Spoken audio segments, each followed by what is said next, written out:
بنٹو ایک بہت ہی نیک اور سمجھدار چڑا تھا، پڑھائی لکھائی میں دل لگانے والا اور اپنے بزرگوں کی اطاعت اور عزت کرنے والا۔ بنٹو چڑا جس جنگل میں رہتا تھا اس کے پاس ہی ایک گاؤں آباد تھا جو گندم کی فصل کے حوالے سے بہت مشہور تھا، اور جنگل کے تمام پرندے اسی گاؤں سے فصل کاٹتے تھے۔ پر اس بار پورا سال بارشیں نہ ہونے کی وجہ سے زمین فصل کے لیے بالکل بھی تیار نہیں تھی۔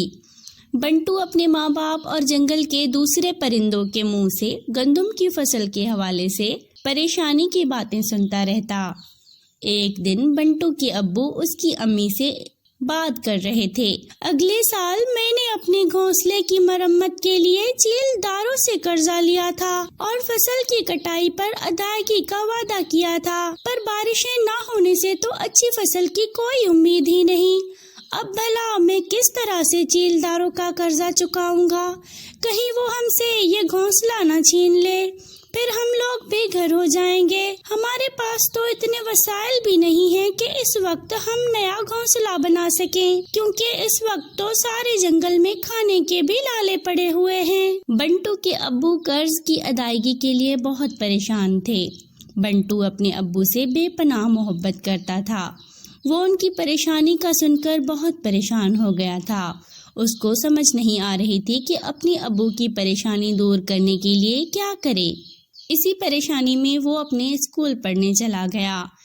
استاد کبوتر نے سبق سنتے ہوئے بنٹو کی بے دھیانی خاص طور پر محسوس کی۔ چھٹی کے بعد جب سب بچے جا رہے تھے تو ماسٹر صاحب نے بنٹو کو روک لیا۔ سب بچوں کے جانے کے بعد ماسٹر صاحب بنٹو سے پوچھنے لگے، بیٹا کیا بات ہے؟ آج تم کس سوچ میں گم تھے؟ بنٹو نے ان کو ساری بات بتائی۔ ماسٹر صاحب شفقت سے مسکرائے اور بولے، میں خوش ہوا کہ تم اپنے ابو کی پریشانی پر ان کے لیے اتنے پریشان ہو گئے ہو۔ تم ایک اچھے بچے ہو۔ اس کے بعد بنٹو نے ان کو جواب دیا، ماسٹر صاحب میں کیسے اپنے ابو کی پریشانی دور کروں؟ ماسٹر صاحب نے کہا، دیکھو بنٹو، ہم سب کی اوقات ہی کیا ہے کہ ہم خود سے کچھ کر سکیں۔ جو اللہ تعالیٰ آزمائش میں ڈالتا ہے وہی اس کا حل بھی نکالتا ہے۔ تم بھی اللہ تعالیٰ سے اپنی پریشانی کا حل مانگو اور پورے یقین سے مانگو۔ اللہ تعالیٰ اپنے بندوں کی ضرور سنتا ہے۔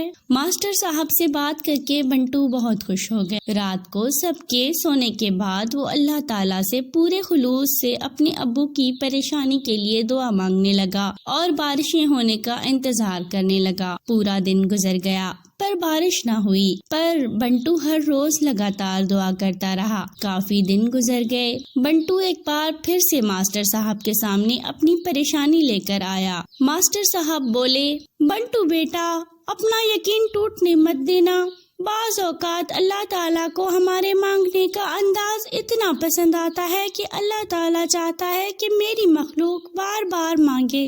اگلی صبح بنٹو پھر پورے دل سے دعا کرنے لگا، پیارے اللہ میاں جی، مجھے معلوم ہے آپ مجھ سے بہت محبت کرتے ہیں اور چاہتے ہیں کہ میں ہمیشہ آپ سے ایسے ہی اپنے دل کی باتیں کیا کروں۔ اللہ میاں جی، میں اپنے ابو کے لیے بہت پریشان ہوں۔ اگر اس سال ہماری گندم کی فصل اچھی نہ ہوئی تو میرے ابو اپنا وعدہ پورا نہیں کر سکیں گے۔ اللہ میاں جی، آپ تو اپنی مخلوقات کی ہر جائز خواہش پوری کرتے ہیں، پلیز میری یہ دعا پوری کر دیں، بارش برسا دیں۔